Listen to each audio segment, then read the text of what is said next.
Hi, this is Rodrigo from DJ Tech Zone. We are today looking into the Hercules P32 DJ controller. As you can see, it's a jog wheelless controller, no jog wheels, no pitch faders on this unit. And that's interesting because it calls for a few different approaches, and I'm pretty sure it will intrigue any of the creative type of DJs out there. If you are a creative type of DJ, you will certainly be intrigued by the workflow that this controller calls for. We met the people from Hercules at NAMM 2016 where we got a first impression of the controller, and so today I thank you very much, Hercules, for sending me a review unit so that I can look more deep into it and share those experiences with all you guys. So let's dive into the Hercules P32 DJ controller and find out what it can do. So let's have a more detailed look at the features of the P32 DJ controller from Hercules. Let's look at the functionalities. I would like to give you a quick demo using Dejuiced 40 software that you can download for free from the Hercules website, and show you in practice what those pads can do in the different modes. But first of all, let's do a tour of the basic functionalities that this controller has and how they work. I will show you later how they play out when you are performing, basically. But first, a general tour of the features. So you have, of course, your shift, sync, cue and play control. The shift button is quite important to this controller. You will see further on that without the shift button you are lost for many of the basic controls that you normally can do on separated buttons and knobs on more traditional DJ controllers. The mixer section is pretty simply laid out. You have the crossfader, the line faders, you have your cue, headphone cues, buttons that you can activate, deactivate, and the volume knob. Not very traditional to put it here, but it's easy access, so you can control the volume in your headphones quite easily.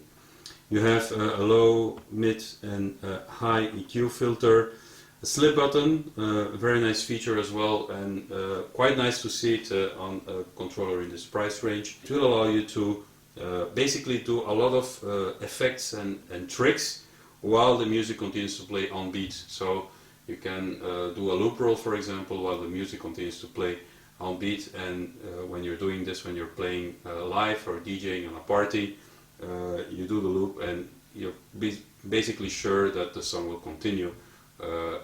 When you release the loop, it will continue to play underneath. So your audience or the party is not going to die because you missed your loop, and it brought the whole song out of rhythm. So slip is very nice.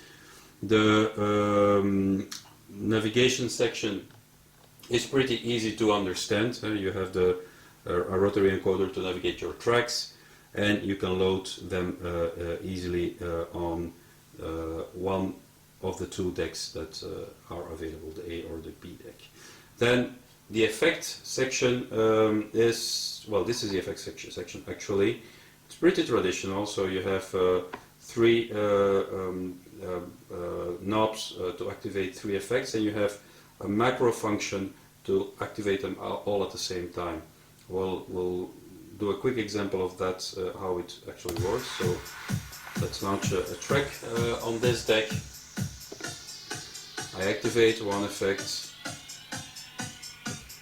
I activate another effect. In this case, I have a peak filter activated. You hear it? Quite nice one. So I press the macro, they all go immediately active, and I can control the dry wet for the entire effect chain. So that's a pretty nice thing. On top of that, we have two encoders that serve double purposes each. So the right encoder is actually a filter knob. If you engage it, it's an endless encoder. You can control the amount of high pass, low pass that you put into your song. And on the left side you have the loop size encoder. So if you press it, you engage a loop, for example here a 2-beat loop, and you can adapt the size of the loop, which is a very nice thing that you see on the controller what the size is of your loop. If you press it, you release the loop again. It's very nice to see what the size is of your loop, because when you're playing live, that's one of the things you lose track of. What size of loop are you engaging, and without having to look at your screen, it's handy to have it there. It's actually something that exists as well on the Tractor S4 controller, and I always love that function. The mixer section, as I said, that we already covered, is pretty easy. And apart from that, we have, of course, the central and the really main attraction of this controller are the 4x4 pad grids on each deck. Now, to demonstrate you what this controller can do, let's start with a song, and let's start again the same track, which is actually House Volume 1 from Loopmasters, which comes bundled with the controller, so you have a lot of tracks you can play around with. In the hot cue mode, you can basically create cues. So you can create in total 16 cues per track, which is quite a bit.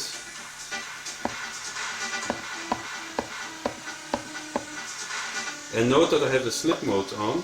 If I don't have the slip mode on, I always go back to that point, and I really start from that point again. If I have the slip mode on, the song continues to play underneath, and as you can see, if I have engaged the slip mode, it's not very interesting in the hot cue section to use slip. It becomes more interesting when you go to the loop mode. The loop mode has two different functions.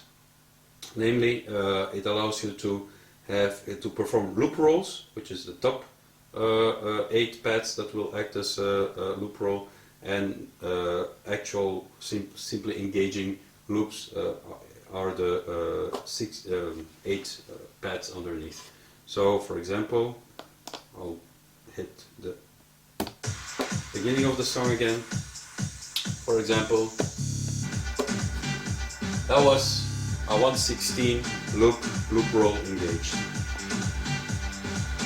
That's a 4 loop roll. A 2 loop roll, a 1 loop roll.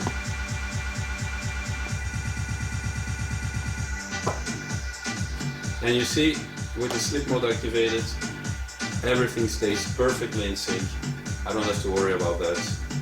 DJs 40 takes care of keeping my music completely in sync. If I use the 8 path underneath, I actually engage a loop. And the song will continue to play underneath, so if I go out of the loop, the song is over. So, just to demonstrate it once again, let's say that I engage. You can hear the same loop all over again. If I release the slip mode, I will stay in this loop. And I can reduce it up to 1/16. So that's the loop function. The next function that I would like to show you is the slicer function.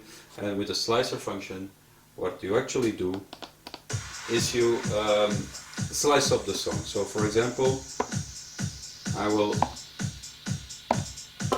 select a 4-beat loop, and you see on the screen that my 4-beat loop is divided into 8 different parts. So if I hit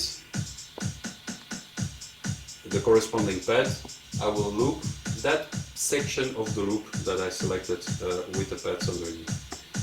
If I hit the slip mode, my song will continue to play underneath as well. So for example, I try again. You see that when the slip mode is engaged, it's in this case a 2-beat loop that is always selected, and I can,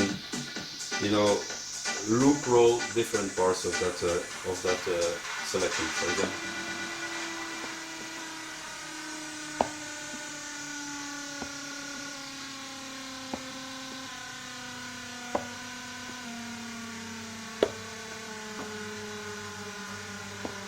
as you can see.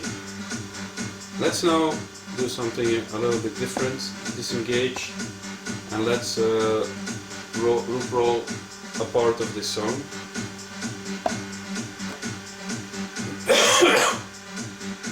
Now we have that in a loop, and let's go to the sample function. In the sample function I can launch samples, of course, and as you can see I have a few samples, trance samples loaded from Loop Masters. Let's see how that goes. Sorry. You can see that underneath the track I have some samples that started to play, and I can add to that. And when I actually launch a sample, it's quantized, so it doesn't start immediately, but they are quantized on a specific amount of beats. I believe here it's 1 beat or 2 beats, I cannot really see it. It's 4 beats, I'm sorry, and you can change it in the software. If I stop the song underneath, the track underneath that I had playing, now I have my samples playing, and this can get really, really nice. If I engage the sample function in the deck B, I can do the same, and there I go, pushing in some deep house bass into the mix, some different rhythms. To disengage a sample or to stop a sample, you have to press Shift and the button, and then it stops. So basically, this is really the remix deck functionality of Traktor in a sub $300 euro controller, which is quite cool, with 2 decks basically. So you can build an entire set out of this of these 2 decks. A few functions that are available, and let's for that stop the samples and engage the track again. A few functions that are only available through the Shift button is, for example, the tempo. So to adjust the tempo of the track, you will see it on the screen, I need to press Shift and then the loop encoder, use the loop encoder to change the tempo of the track. It's very granular the way I change it. I'm pretty sure in the software you can adapt it to move in higher increments, but here it's pretty granular and allows me to change the tempo accordingly. What else can I do? If I want to move in a track, for example, I'm at the beginning of the track and I want to precisely go to a specific section of the track to put my cue, I can do it with the move Shift and then the filter button engaged, and then I can move around on the track. Now, to be honest, I would love to see a touch strip on this controller, so 2 touch strips, 1 for each deck, to allow much smoother navigation of the track. You can always do it, of course, on your computer, but that's not the same. So one of the things that I'm a bit missing here is a touch strip, taking a little bit less space on the decks, on the effects and on the loop and filter would have been nice to include that touch strip. But that would probably also have affected the price of the controller. So hey, Hercules, no hard feelings here. That's just one small thing that you might consider for the next version of this unit. Basically, those are the main characteristics of the Hercules P32 DJ controller, and I hope you got something out of it. Let's look into the next section to the ins and outs that this controller has. So when it comes to ins and outs, this controller has not many of them. There is a headphone input, of course, to connect your headphones to. And on the back side of the controller we can find an RCA output for the master out audio, and of course the USB connection to connect the P32 DJ to your Mac or PC, and also to power the controller. There is no power independent power input available, so this controller is fully USB powered. So I hope you enjoyed this review of the Hercules P32 DJ controller and it was helpful for you. If you are a creative type of DJ, you want to get into creative DJing and you don't want to spend the amount of cash that more advanced or professional controllers cost, like for example an S5 or an S8. For under $300 you have this unit that will give you 32 pads of control divided over 2 decks. With basic workflow. However, if you are a DJ that requires jog wheels and pitch faders and a more traditional workflow, stay tuned on this channel because we'll be bringing you a review of the Hercules DJ Control Jog Vision in a few weeks from now, probably 2 weeks when I am able to finish everything and shoot the video and all. Very, very cool controller, but that's for in a few weeks. So if you're looking to buy a controller in a very moderate price range that has very nice jog wheels, stay tuned for that one. If you're into creative DJing and you want something that will not set you back too much cash, that allows you to get creative, definitely go for the P32 DJ controller. It's a nice unit, it's solidly built, and it will bring you a lot of fun. Thank you for watching. Don't forget to subscribe to the channel and stay tuned for more videos coming pretty soon on digitexon.com YouTube channel.